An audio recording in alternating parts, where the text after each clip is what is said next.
El viaje épico del chocolate. De bebida ancestral a tu tableta favorita. ¡Hey! ¡Qué bueno verte por aquí, mente curiosa! ¿Alguna vez te has parado a pensar en ese trocito de chocolate que tanto te gusta? ¿En toda la historia que hay detrás? Es que mira, el chocolate no es solo un dulce placer que te alegra el día, es un auténtico viaje en el tiempo y a través de culturas fascinantes. Es una historia con un toque amargo, un toque dulce, y muchísimos misterios que todavía estamos desvelando. Hoy en día, encuentras chocolate hasta debajo de las piedras, ¿verdad? Tabletas, bombones, bebidas, postres. Hay una variedad impresionante. Pero mucho antes de que llegara a nuestras manos en estas formas modernas, el chocolate ya era una estrella para gente que vivía a miles de kilómetros y hace muchísimos años. Estamos hablando de los pueblos antiguos de lo que hoy conocemos como América Central y del Sur. Siempre se ha dicho que el cacao, el árbol mágico del que sale todo esto, nació en algún lugar de Mesoamérica, como México o Belice. Pero, ¿sabes qué? La cosa podría ser diferente. Resulta que la ciencia se ha puesto detective y, sorpresa, los indicios más recientes apuntan a otro sitio, la inmensa y misteriosa selva amazónica. Imagínate, un origen mucho más al sur de lo que pensábamos. Un estudio bastante reciente, publicado el año pasado por un equipo de expertos que analizó cacharros de barro de sitios arqueológicos de un montón de culturas precolombinas, encontró pruebas increíbles. Hallaron ADN de cacao antiquísimo y compuestos como la teobromina, que es como el primo de la cafeína, en cerámicas de lugares como Ecuador o Colombia de hace casi 6,000 años. Esto sugiere que el cacao se empezó a cultivar y usar extensivamente por la costa del Pacífico poco después de ser domesticado en el Amazonas, hace al menos 5,000 años. A mí esto me parece alucinante. Pensar que esta planta viajó y fue adoptada por diferentes culturas a lo largo de milenios. Una vez que el cacao llegó a Mesoamérica, parece que a la gente de allí le cogió el gusto de verdad. Empezaron a cultivar variedades que daban frutos de súper buena calidad y en abundancia. Las pistas más antiguas del consumo de cacao en esta región nos llevan hasta hace casi 4,000 años, con una cultura llamada los Mocayas, en la costa de Chiapas, en el sur de México. También se han encontrado restos en otros sitios igual de antiguos. ¿Y cómo lo tomaban? Pues lo más seguro es que fuera como una bebida fermentada a partir de los granos. Si piensas en ello, suena bastante diferente a lo que nosotros consideramos chocolate, ¿verdad? Un poco más parecido a una cerveza o un vino primitivo, quizás amargo y potente. Pero si hay un pueblo al que asociamos sí o sí con el chocolate en la antigüedad, esos son los mayas. Ellos eran auténticos maestros chocolateros. Por lo que sabemos gracias a algunos códices que todavía existen, documentos escritos por los mayas, su proceso de elaboración era todo un arte. Fermentaban, secaban y tostaban los granos de cacao, les quitaban la cáscara, los machacaban hasta hacer una pasta. Y aquí viene lo interesante. Esa pasta la mezclaban con agua, caliente, al parecer, lo que era innovador para la época, y otros ingredientes que, sinceramente, todavía no sabemos cuáles eran todos. Al calentarlo, la manteca de cacao, que es una grasa, subía a la superficie y la quitaban. Y antes de beberlo, que solía estar condimentado con cosas como vainilla o una flor aromática llamada orejuela, lo batían con fuerza desde arriba. Lo vertían desde cierta altura en la taza para crear una espuma que era súper valorada. Imagínate la escena. Un ritual con ese líquido espeso, aromático, con una capa de espuma por encima. Un proceso que, fíjate, mantuvieron casi sin cambios hasta el siglo XIX. Para los mayas, el chocolate no era solo para matar el hambre o la sed.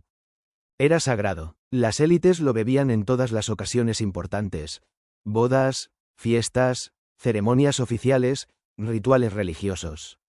También lo usaban como ofrenda en entierros y, sí, como medicina. Para la tos, la fiebre. Además, los granos de cacao eran tan valiosos que los usaban como moneda para comerciar desde hace más de 2,400 años. Con ellos pagaban, daban regalos y tributos. La importancia era tal que incluso tenían un dios del cacao, Echua. Y hay una conexión fascinante y un poco inquietante. Hacia el final de su civilización, los mayas asociaron el chocolate con la sangre. Para resaltar esta idea, le añadían achiote, un colorante natural que lo teñía de rojo intenso.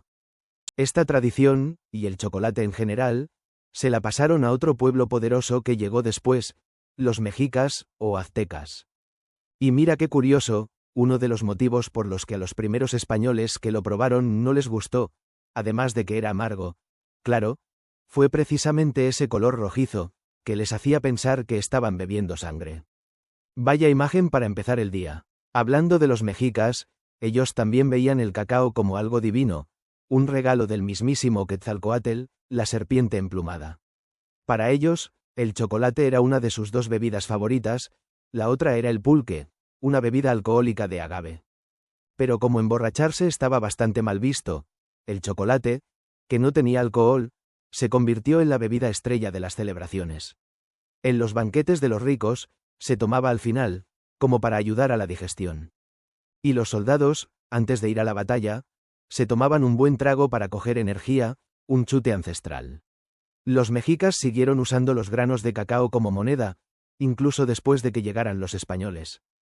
Hay registros de 1545 que te dejan con la boca abierta. Con un solo grano de cacao podías comprar un tomate grande.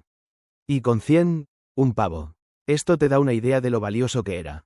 Como no podían cultivar cacao fácilmente en su territorio central por el frío, lo importaban de una región costera que habían conquistado precisamente para asegurarse el suministro. La gente de esa zona tenía que pagarles tributo en granos de cacao. Un claro ejemplo de que el chocolate ya movía la economía de la época, a lo grande. Ahora, ¿cómo llegó todo esto a Europa? Aquí la cosa se pone un poco borrosa, con pocos datos sólidos y muchas leyendas. Se suele contar que Cristóbal Colón, en uno de sus viajes, vio en Honduras una canoa maya cargada de mercancías y que le llamó la atención un fruto alargado con unas semillas que él confundió con almendras. No sabía qué eran ni para qué servían, aunque se dio cuenta de que eran importantes para la gente por cómo reaccionaron al caérseles unas pocas. Vamos, que vio el cacao, pero ni se enteró del tesoro que tenía delante. El que sí parece que lo probó pronto fue Hernán Cortés, al poco de llegar a México. Él sí que describió el cacao como esa fruta con almendras, y dijo de la bebida que hacían con él algo muy interesante. Cuando uno lo sorbe, puede viajar toda una jornada sin cansarse y sin tener necesidad de alimentarse. Reconoció sus propiedades energizantes. Hay una leyenda súper extendida, que seguro que has oído, que dice que el chocolate llegó a España de la mano de un fraile que estuvo con Cortés, Jerónimo de Aguilar. Se cuenta que este fraile envió unas muestras de cacao y la receta a un monasterio en Aragón, y que allí los monjes, para contrarrestar el amargor, se les ocurrió la genial idea de añadirle azúcar, canela y vainilla, creando así la primera versión dulce y el boom en Europa. Suena bonito, ¿verdad? La puerta de entrada del chocolate en Europa, un humilde monasterio. Pero, investigando un poco, resulta que esta historia la contó un señor en el siglo XX basándose en un recuerdo que no pudo verificar. Y lo más importante, Jerónimo de Aguilar nunca volvió a España. Se quedó en México. Así que, aunque la historia del monasterio de piedra es muy popular, parece que es más bien un cuento que una realidad histórica sólida. También circula otra historia, que las que dieron con la clave del chocolate dulce fueron unas monjas en un convento en Oaxaca, en México, en la década de 1530. Cronológicamente tiene sentido, porque ya había azúcar, vainilla y probablemente canela por allí. Pero, de nuevo, faltan las pruebas fiables. Parece que el origen de la receta dulce es un misterio que aún no hemos resuelto del todo. Lo que sí parece bastante seguro es que el chocolate, tal como lo conocemos ahora, caliente, dulce y energizante, empezó a coger forma en los monasterios. Y de ahí, se extendió por Europa gracias a las órdenes religiosas que viajaban mucho. Y mira, llegó a ser tan popular que hasta generó debates teológicos. Sí, debates en la iglesia sobre el chocolate. Algunos curas se preguntaban si beber chocolate, ese azúcar perfumado, antes de misa rompía el ayuno eucarístico. Otros decían que no, que como era líquido, o al menos se bebía, no pasaba nada. Imagínate discutir si un sorbo de chocolate cuenta o no cuenta para el ayuno. El cardenal Brancaccio, famoso por su frase en latín, liquidum non franit iejunum, lo líquido no rompe el ayuno, lo defendía. Pero claro, ¿era el chocolate, tan espeso y nutritivo, realmente un líquido? Esto dividió a los obispos. Algunos lo prohibieron en lugares sagrados, especialmente porque a algunas damas nobles les dio por llevarse un frasquito de chocolate caliente a la iglesia para no pasar frío durante la misa y se lo bebían allí mismo. Un espectáculo, supongo. Incluso el Papa Pío V probó el chocolate a petición de unos obispos. Pero se cuenta que su cocinero se lo preparó al estilo mexica, amargo y sin endulzar. Lo encontró tan horrible que dijo que beberlo era un castigo, no un placer inmoral, así que no había necesidad de prohibirlo. Menos mal que no probó la versión dulce, ¿eh? El chocolate, inicialmente, era un lujo de ricos. Solo los nobles y la gente con pasta podía permitirse ese capricho exótico. Pero a medida que la demanda creció, se empezó a producir y comerciar más, lo que hizo que su precio bajara poco a poco. De España, donde se convirtió en una bebida súper popular y se tomaba bien espeso, saltó a Italia y Francia. Se dice que la reina Ana de Austria, que era española, lo puso de moda en la corte francesa al tomarlo en sus desayunos y meriendas. En España, el chocolate líquido, bien espeso, fue la bebida estrella hasta hace relativamente poco, en el siglo XX, cuando empezó a popularizarse el formato sólido. Durante siglos, el chocolate fue para los españoles lo que el té para los ingleses, tanto que retrasó la llegada del café a nuestras costumbres. Y hablando de café, ¿sabes por qué el chocolate nos da energía pero de forma diferente? El café tiene cafeína a tope, que es como un despertador para el cerebro y el sistema nervioso. Te quita el sueño y te pone las pilas bloqueando una sustancia que te hace sentir cansado. El chocolate, aunque tiene un poquito de cafeína, no es suficiente para ese efecto. Su magia estimulante viene de la teobromina. Es como una prima hermana de la cafeína, pero actúa de otra manera. En vez de ponerte nervioso, es más bien un estimulante suave y, curiosamente, un relajante muscular. Por eso a veces el chocolate te da energía pero te sientes más calmado. Ah, y un dato importante. Nuestros amigos peludos, los perros, no procesan bien la teobromina, por eso el chocolate es peligroso para ellos, se les acumula y les puede sentar fatal. Además, el chocolate tiene otras cosillas químicas, como la feniletilamina, que pueden hacer que el cerebro libere dopamina y endorfinas, esas sustancias que te hacen sentir un poquito más feliz. Un pequeño empujón al ánimo, ¿quién se resiste? Con el café pisando fuerte como bebida estimulante, los maestros chocolateros tuvieron que espabilar y buscar nuevas formas de hacer y vender el chocolate. Y aquí es donde entra en juego la tecnología. La gran revolución llegó en 1828 gracias a un inventor neerlandés llamado Casparus van Houten. Se inventó una máquina, una prensa hidráulica, capaz de sacarle la manteca, la grasa, a los granos de cacao tostados. Hasta entonces, cuando molías los granos, tenías una pasta con un montón de grasa. La máquina de Van Houten reducía esa grasa a la mitad, separándola y dejando un polvo de cacao. ¿Y para qué servía esto? Por un lado, ese polvo era perfecto para hacer bebidas, se disolvía mejor.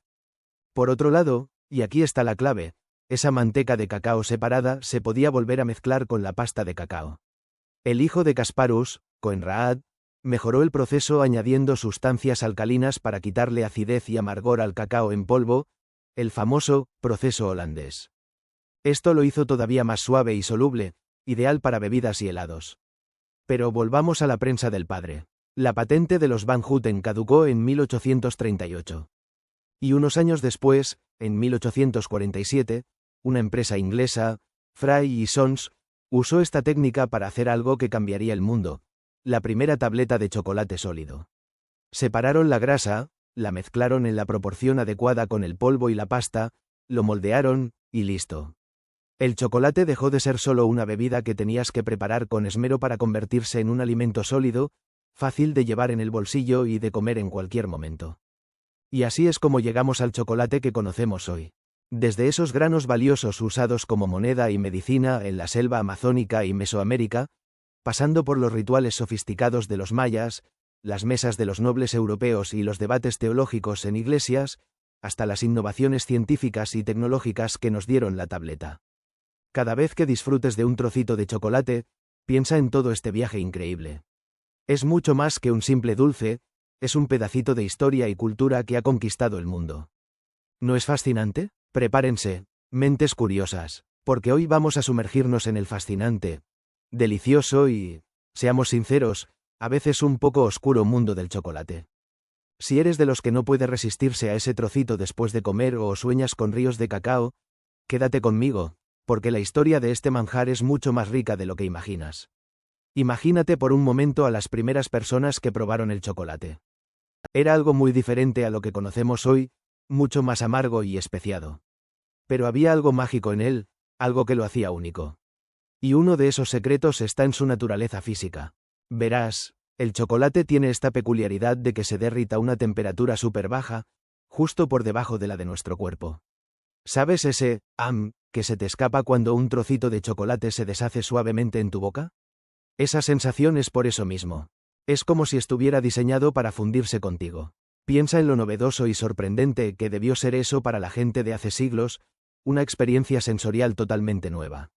Pero el chocolate no se quedó quieto en el tiempo. Avanzamos un poco en la historia, unas 3 décadas después de algún invento clave. El texto original no dice cuál exactamente, pero imaginemos que fue algo importante en su procesamiento inicial, y aparece un suizo ingenioso llamado Daniel Peter. Este tipo andaba experimentando, buscando la forma de hacer el chocolate más accesible, quizás menos intenso, más cremoso. Y la fortuna quiso que un compatriota suyo, Heinrich Nestlé, Nestlé, acabara de dar con una forma de hacer leche en polvo. ¡Eureka! Peter tuvo la brillante idea de mezclar esa leche en polvo con la pasta y la manteca de cacao. Y así, amigos míos, nació lo que hoy conocemos y amamos, el chocolate con leche sólido. Hasta entonces, el chocolate con leche solo existía como una bebida hecha disolviendo polvo de cacao en leche, pero ahora podías tenerlo en una tableta, listo para ese mágico derretimiento en la boca. Fue una revolución. Ahora, si alguna vez te has quedado mirando el lineal del supermercado, preguntándote cuál es la diferencia real entre el chocolate negro, el blanco y el de leche, déjame que te lo explique de forma sencilla, como si fueran miembros de la misma familia, pero con personalidades y dietas distintas. El chocolate con leche, nuestro amigo cremoso y dulce, es una mezcla de todo un poco. Tiene entre un 25% y un 40% de cacao, la parte intensa, manteca de cacao, la grasa que ayuda a que se derrita, la famosa leche, normalmente en polvo, y bastante azúcar. Es el punto medio. Luego está el chocolate negro, el serio de la familia. Este va al grano, con al menos un 50% de pasta de cacao, y a menudo mucho más, 70%, 85%. También lleva manteca de cacao. Puede tener un poquito de azúcar y algún toque de sabor extra, pero la estrella aquí es el cacao puro. Es más intenso, menos dulce. ¿Y el chocolate blanco? Este es el primo que no se parece a nadie. ¿Por qué es blanco? Porque no tiene pasta de cacao. Nada, cero. Solo lleva manteca de cacao, leche en polvo y azúcar. Por eso es el más cremoso, el más dulce y, sí, el que más grasa tiene. Si hablamos de los componentes del cacao que podrían ser beneficiosos, el chocolate blanco se queda fuera de la conversación.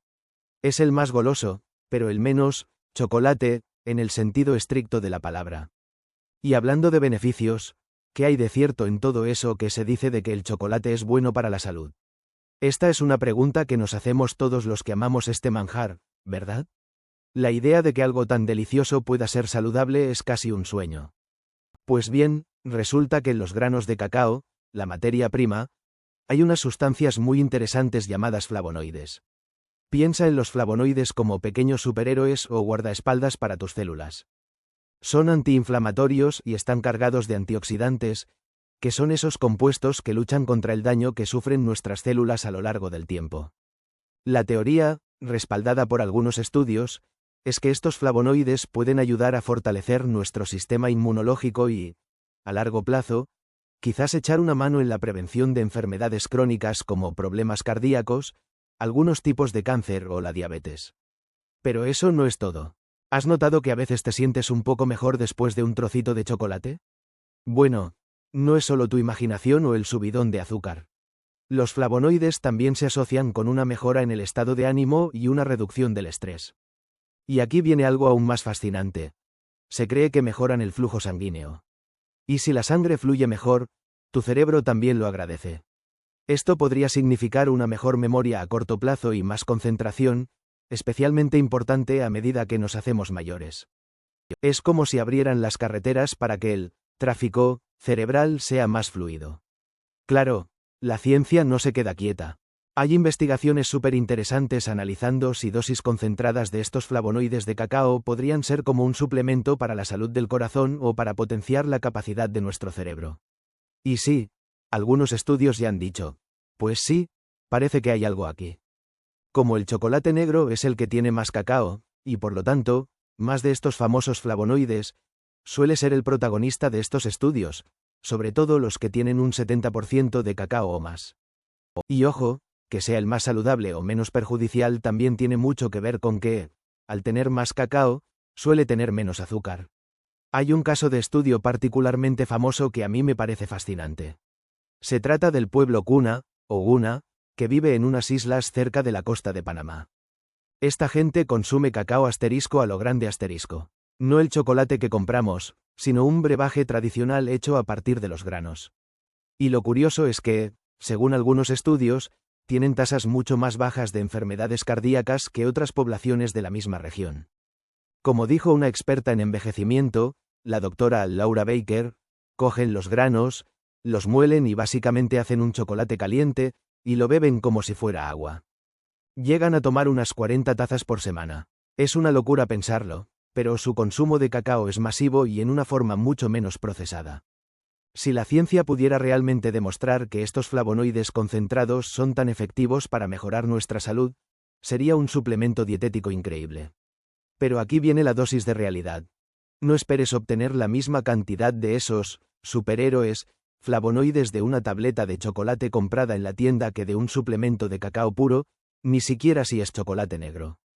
El procesamiento comercial, por muy rico que lo haga, a menudo disminuye la cantidad de estos compuestos beneficiosos. Entonces, volvemos a la pregunta del millón. ¿El chocolate negro asterisco realmente asterisco tiene beneficios para la salud? La verdad es que los expertos siguen dándole vueltas. Es un tema complicado, y no siempre es fácil obtener respuestas definitivas. Vamos a ser sinceros. A veces, los estudios que encuentran cosas buenas en el chocolate están, al menos en parte, financiados por empresas chocolateras. Esto no significa que mientan, pero puede haber un sesgo, ¿no creen? Además, los estudios que dicen, el chocolate no es para tanto para la salud, no suelen ser tan mediáticos ni venden tanto como los que celebran las supuestas bondades de algo que nos encanta comer. Hay otra línea de investigación que advierte precisamente de eso. Que después de todo el proceso industrial para convertir el cacao en la tableta que llega a nuestras manos, la cantidad de flavonoides que queda es mínima. Dicen que la evidencia no es tan sólida como parece para afirmar que comer chocolate sea realmente bueno para el corazón o el cerebro. Es un poco confuso, ¿verdad? ¿En quién creemos? Lo que sí no podemos negar, y esto es innegable, son los componentes del chocolate que asterisco no asterisco son tan amigos de nuestra salud. Hablamos, por supuesto, del azúcar añadido y de la manteca de cacao, la grasa. Estos aportan calorías que, si no se queman, pueden llevar a un aumento de peso. Y el sobrepeso o la obesidad son factores de riesgo bien conocidos para un montón de enfermedades, incluyendo las cardiovasculares. Es el precio que pagamos por esa deliciosa dulzura y cremosidad en exceso. Entonces, ¿significa esto que debemos decirle adiós para siempre al chocolate? Absolutamente no. Como con casi todo en la vida, la clave está en la moderación.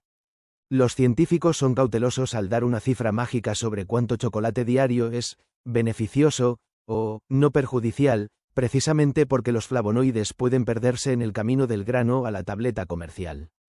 Pero la recomendación general, el consenso, no oficial si quieres, es que una onza, aproximadamente 28 gramos, de chocolate negro, y si es de 85% de cacao o más, mejor, puede formar parte de una dieta equilibrada y un estilo de vida saludable.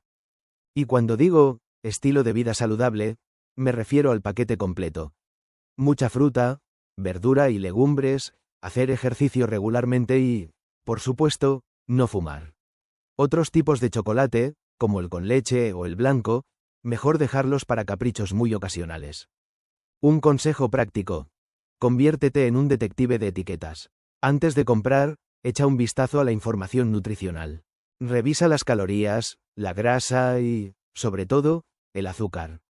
Porque si una tableta está cargada de azúcar, eso puede anular cualquier posible beneficio de los flavonoides que contenga. Y aquí viene otra advertencia que, aunque suene alarmante, es importante conocer.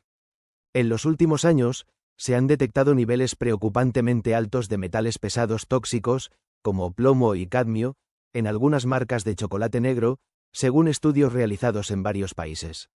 Estos metales pueden ser perjudiciales para la salud.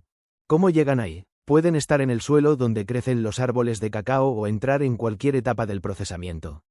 ¿Deberías dejar de comer chocolate por esto? No necesariamente, pero de nuevo, la moderación es tu mejor amiga. Esa onza al día de chocolate negro de la que hablamos suele considerarse una cantidad segura para no exponerte a niveles de metales pesados que representen un riesgo significativo. Es otra razón para disfrutarlo con cabeza. Por cierto, si te quedaste pensando en los flavonoides y quieres asegurarte de obtenerlos, que sepas que hay otras fuentes muchísimo más saludables que el chocolate. Piensa en el té verde, un montón de frutos secos como almendras y nueces, frutas como manzanas, uvas, cerezas, cítricos, ciruelas, fresas y arándanos, y un montón de verduras como brócoli, puerros, cebollas, tomates o lechugas. La naturaleza nos da un montón de opciones deliciosas para llenarnos de estos antioxidantes sin las calorías extra ni el azúcar del chocolate. Ahora, salgamos de la cocina y vayamos al campo, a las plantaciones. El éxito del chocolate a nivel mundial fue tan tremendo que, sobre todo a partir del siglo XVIII, las plantaciones de cacao se multiplicaron y salieron de su hogar original en América. El árbol del cacao, ese que tiene el nombre científico tan bonito de Adeobroma cacao, que significa alimento de los dioses, qué apropiado, solo puede crecer en climas tropicales y subtropicales. Así que las potencias europeas coloniales empezaron a cultivarlo a lo grande en sus territorios en África y Asia. Y aquí es donde la historia del chocolate toma un giro muy oscuro. Llegamos a una parte que es difícil de digerir, pero necesaria de contar.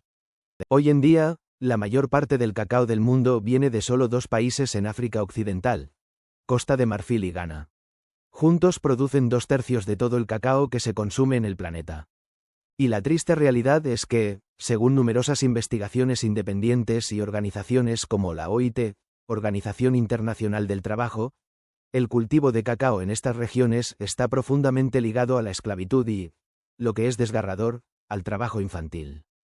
Se estima que un porcentaje altísimo de niños menores de 15 años en el África subsahariana trabajan, muchos en la agricultura, incluyendo el cacao. Y no hablamos de ayudar un poco en casa. Un estudio de 2016 hablaba de millones de niños en África Occidental involucrados en trabajos peligrosos y físicamente agotadores en la cosecha de cacao. ¿Y por qué es tan peligroso?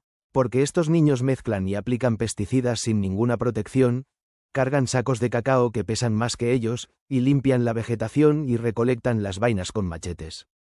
Es tristísimo pensar en los cortes y heridas que sufren las piernas de estos menores, especialmente porque la edad, relativamente segura, para usar un machete se considera a partir de los 15 años. Los informes de la OIT son demoledores.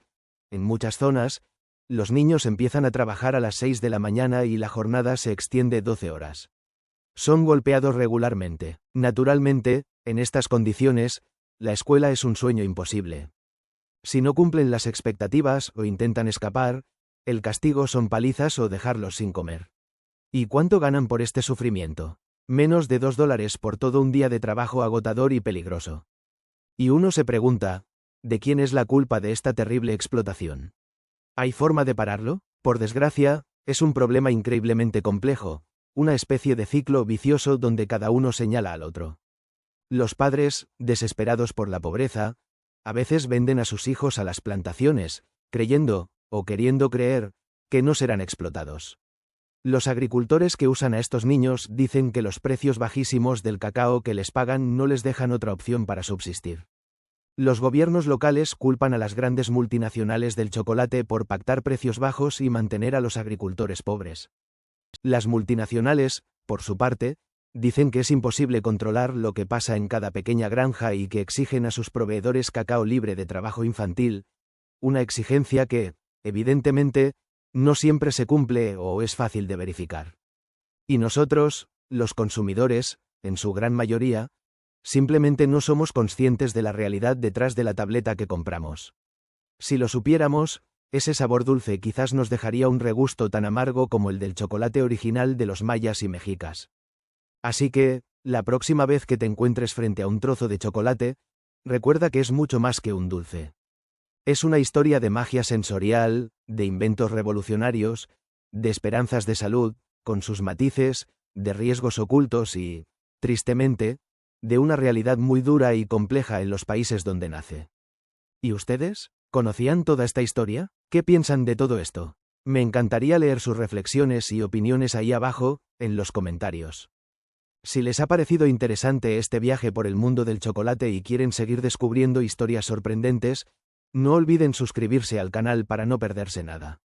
Muchas gracias por acompañarme en este viaje, mentes curiosas. Nos vemos en el próximo vídeo.